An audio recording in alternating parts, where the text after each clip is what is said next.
What's going on, everybody? Welcome to another episode of the one-on-one series presented by Fandoms Anonymous. We're here today with a very special guest. If you guys haven't been following the one-on-one series, please head over to the Fandoms Anonymous YouTube channel. Hit that subscribe button. Hit that bell for notifications. Scroll on down to the one-on-one series playlist and watch those videos as well as the other things that we have done. So, like I said, we had a special guest today. I have Miss Karen Leitenberger on the line with us. How you doing today, ma'am? I'm doing great. Thank you. Awesome, awesome. Now, as the one-on-one series progresses, it's all about learning about different professions, different entrepreneurship opportunities, different things that people do, and then we always like to tie in that comic book feel to it as well. But if I'm not mistaken, you work very heavily in animal rescuing. First, how did you get into that? I've always been bringing home the strays. I grew up in South Africa, so I have a love for wildlife. And so I always used to bring home dogs and cats and whatever stray animals we would find. And it's just always been a passion of mine. And when I got to America, I worked at an animal hospital. And then after that, I just decided I liked wildlife because when you catch them, you release them, and they always have a home. You send them back into the wild, and that's how I got into wildlife rescue. And you just said something that I did not know. If I would have never asked you, I did not know you were from South Africa. How was it growing up there? It's one of the most beautiful places in the world. Absolutely lovely. The people there are amazing, and I miss it very much. It was wonderful experience. That sounds awesome. Now, currently, you reside in the Mississippi area, am I right? Correct, on the Mississippi Gulf Coast. Most definitely. I'm from the Gulf Coast area as well. I'm from the Mobile, Alabama area. And just the Gulf Coast itself is just such a beautiful place to be with the culture and the different seafood and the seafood. And the seafood. So it's just an awesome place to live. How is it living in the Mississippi Gulf Coast area, in the Gulf Coast area itself? So do you work for an organization now that does animal rescuing? I volunteer right now, okay. And I'm on the board of the Wild at Heart wildlife rescue, and it is 100% volunteer, 100% donation run. So, what I do in my spare time, and usually that's probably about 4 to 5 times a week. I'll go out on a rescue, and sometimes more than that. And just whenever they need me, I go out and I save whatever needs to be saved. So would you say your knowledge of animals coming from your homeland of South Africa was able to matriculate when you came here to America? No, because the animals in Africa are obviously a lot larger than the animals here. And my real passion is rhinos because they're endangered and, they're being poached for their horns. But being on a different continent, it's very hard for me to do something with the rhinos. And so this is my way of contributing towards some kind of wildlife conservation and preservation. And I met Missy Dubuisson about 6 years ago, and she is the founder of Wild at Heart. And I met her because I would find turtles who had been injured or birds on the side of the road that I pick up. And after taking her so many animals, it just became, I built a friendship and joined her organization to volunteer. Now, for those who might be wanting to volunteer, use this as a profession, or even come up with their own organization in their area, what type of advice would you give them? It is very, very rewarding. However, it is a lot of work. It can also be very heartbreaking. You cannot save everything, and sometimes you can go give your best effort and, things don't work out, and that can be heartbreaking. And like I said, it takes a lot of work. I do the rescuing. I don't do the rehabbing, but our rehabbers do not get a lot of free time. They are a 100%. They don't work, and so their volunteering is full-time job, and they spend all day taking care of the animals. And also make sure you get the correct licenses and permits, because you have to be state approved and federally approved if you're dealing with animals that are federally protected. So what's a typical rescue for you? I mean, what type of animals do you normally rescue? Like if it was a weekly basis, or just overall, what type of animals do you end up rescuing? I would say my main rescue, I go on a lot of possum rescues. A lot of times when the mother possums get hit by a car, I'm what you call a pouch picker. So we get calls about a dead possum, and I'll go and pick the pouch and see if there's any babies, if it's a female. And a lot of times the babies can survive for up to 2 days on a dead mother. And so I'll go and I'll pouch pick. I do a lot of raccoon rescues. Obviously, you have to be careful because they have rabies, and they can carry rabies, so you have to be very careful when dealing with them. And then a lot of birds. So a lot of I've been lucky to be involved with an eagle rescue. I've done a lot of hawks, owls. So that's about my basic week. Those are the main animals we come across.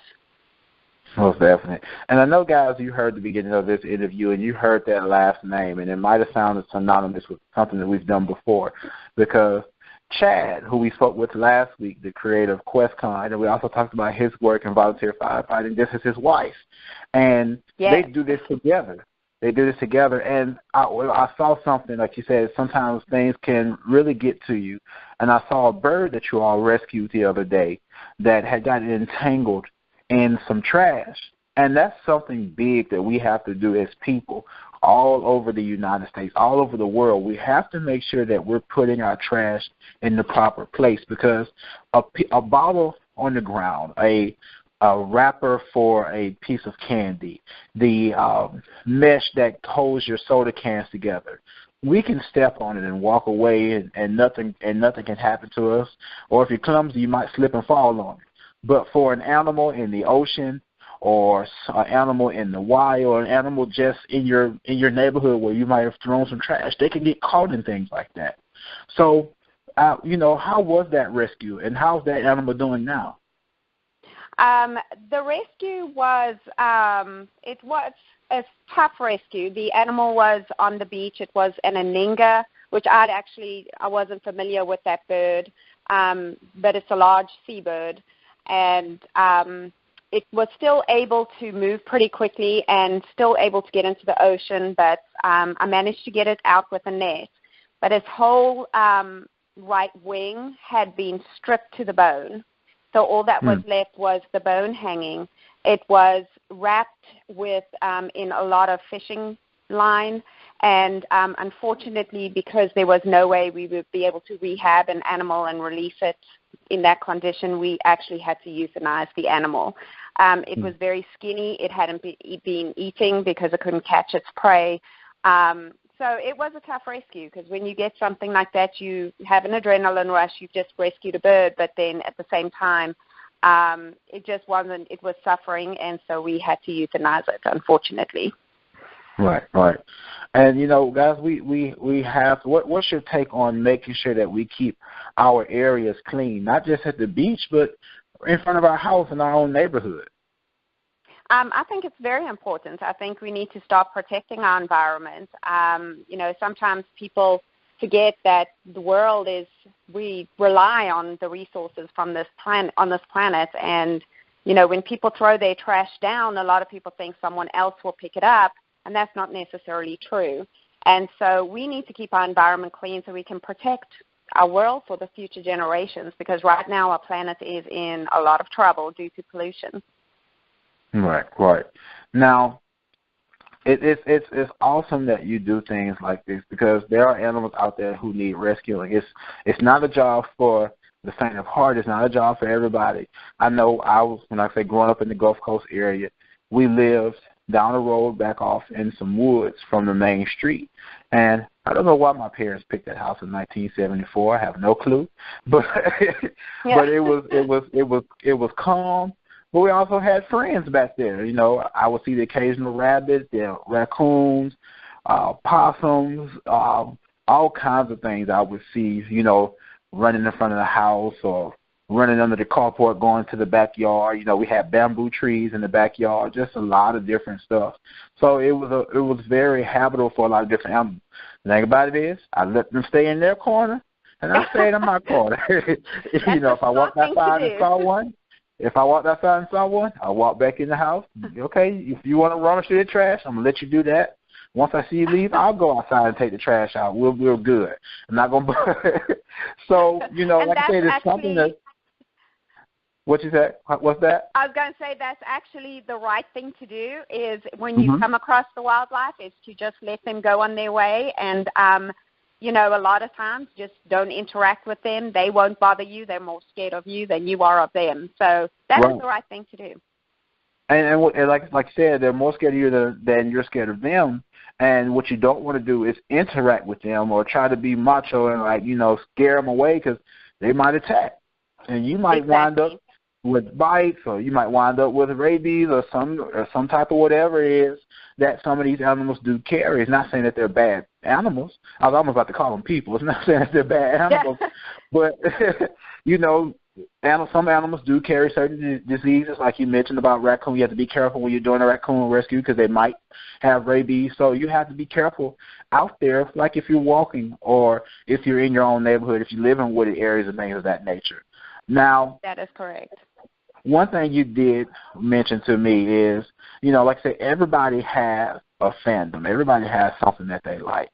And you mentioned that you like Harry Potter. So we are in the same page, same book, all 8 books, all 1,000 pages full of Potter. I am full-blown Potterhead. I love it. I love it. I love it. I think about a month ago they had a full Potter marathon from 1 all the way to 8. I think it was on Freeform, and I sat there with some tacos. I sat there and I watched it to the ending, nonstop. It was our off day. I was very excited. What is it that you love about Harry Potter? I think I love the fact that these characters, I understand they do magic, except for the Muggles, but the fact is that these were everyday students.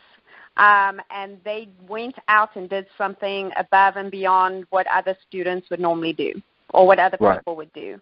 They were heroes and they showed their fear, but they still stood up for what was right.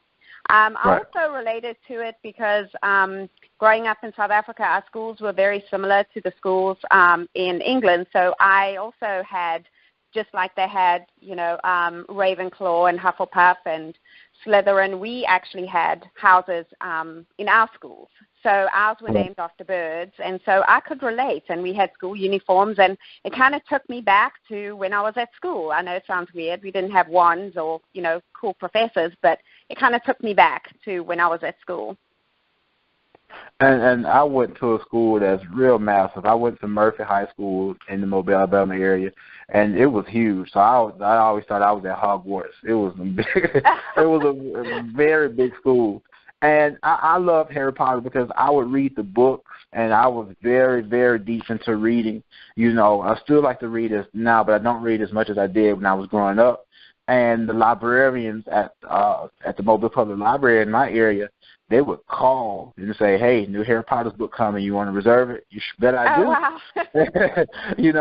They would call like, "Hey, we're gonna make sure you're the first one to get the Potter book." And I would be the first one to get it, and I would read it. I would actually have to be put to bed to keep from reading. Like my mom's like, "All right, time to go to bed. You got to go to school in the morning." And normally some moms are like, "Put the video game up, turn the TV off, put that handheld game up." I was all right, it's time to go to bed. Cut the light off. Put that book up.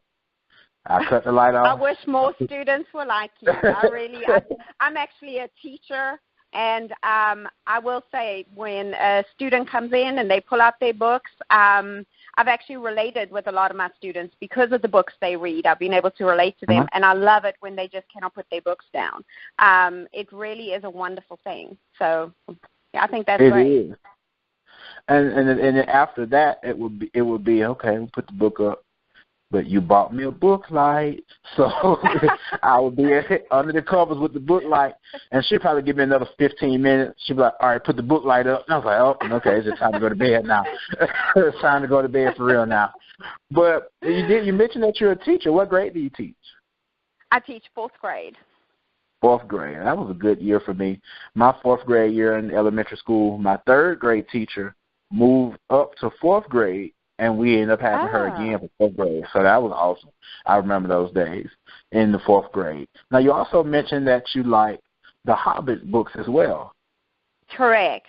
I read those when I was actually in high school. I had a friend who read Lord of the Rings when we were both in 4th grade together. And when I picked up the book in 4th grade, I'll be honest, my friend is way smarter than I am, and I did not understand the books. And then when I got to high school, I picked up The Hobbit, and I was hooked. Now, I'm not a big movie. Once I've read the books, it's very hard for me to watch movies, and I prefer to read books than watch the movies.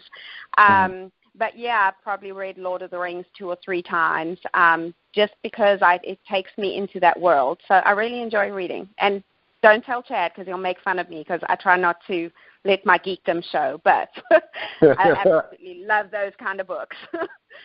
Now, with him and geekdom, he is not the person to talk, Mr. Comic book invention creator. he can't say anything about geekdom. No. He's throwing a big geekdom in one of the biggest geekdom-looking places I've ever seen in my life at the Mobile Convention Center. I mean, that place just looks like, we were talking about in our interview, that place looks like something out of a sci-fi movie like The Wizard of Oz or Lord of the Rings or Harry Potter. It looks like something out of there. So, Chad, shame on you. Let her read her books and enjoy her fandoms and her geekdom. He gives me a hard time because I try to tell people I don't really do that. So he gives me a hard time. But that's one of the things why Chad and I get along so well is because we do both enjoy those books and we do enjoy the superhero movies. And he's a lot more knowledgeable about the superheroes than I am. But I definitely enjoy the books. Most definitely. And one thing that we was one word that's synonymous with all these the one-on-one series interviews, and it's the word consistency. It's not always said, but in the conversations that we have with different people, you hear the word consistent emulated, the word consistency emulated in what the people are doing. So in what you're doing when it comes to animal rescuing and even teaching, what does the word consistency mean to you? I think you have to. It's just never giving up.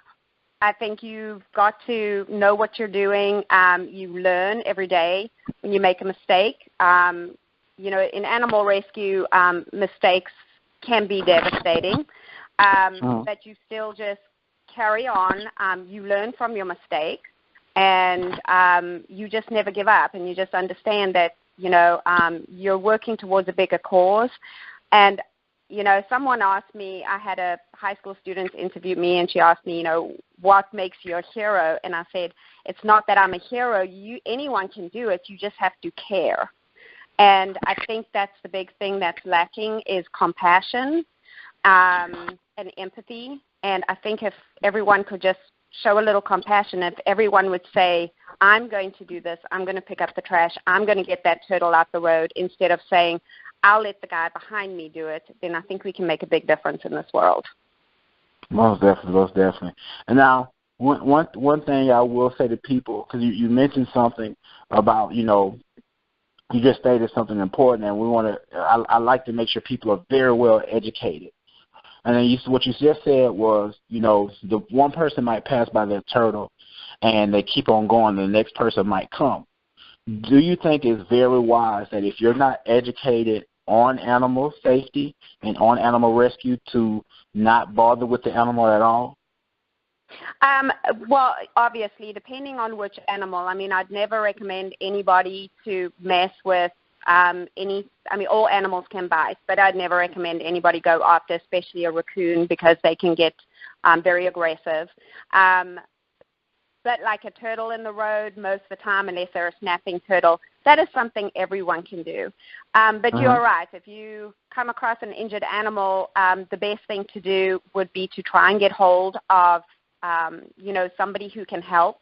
Usually Fish and Wildlife are very good at getting in contact with our organization, as well as the police department. Sometimes you can call their non-emergency number, and they will get in contact with us. And I'm sure in Alabama, I know Alabama has some different laws about wildlife, but I'm sure if you call the non-emergency police department, they'd be able to direct you to an organization who should be able to help. But you are correct. I wouldn't want anyone stopping and picking up something and then getting hurt.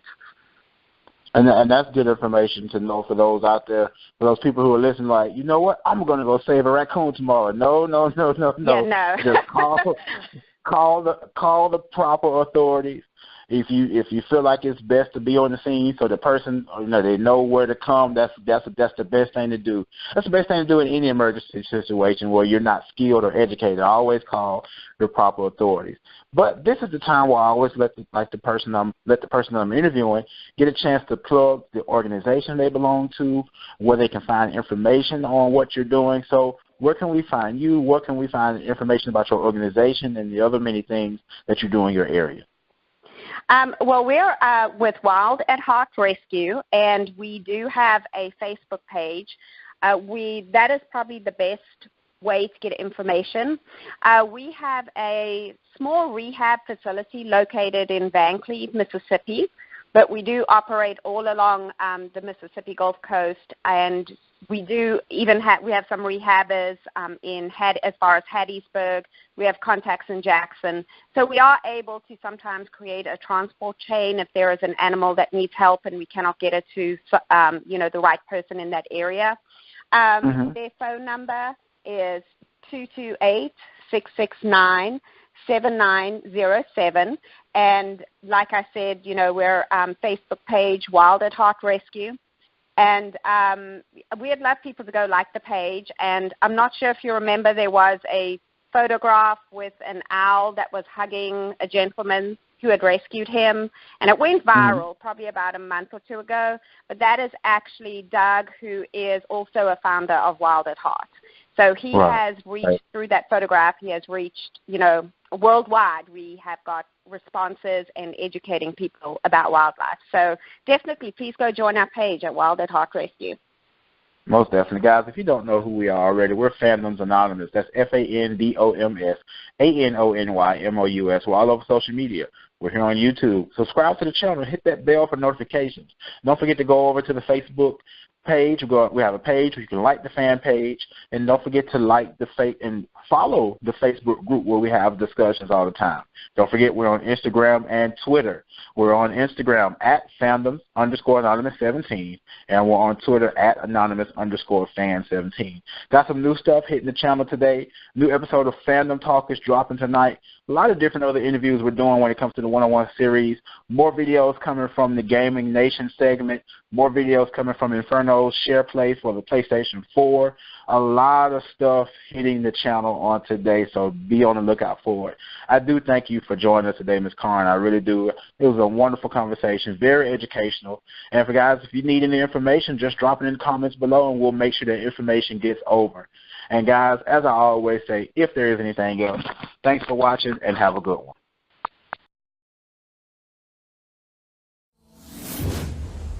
Fandoms Anonymous.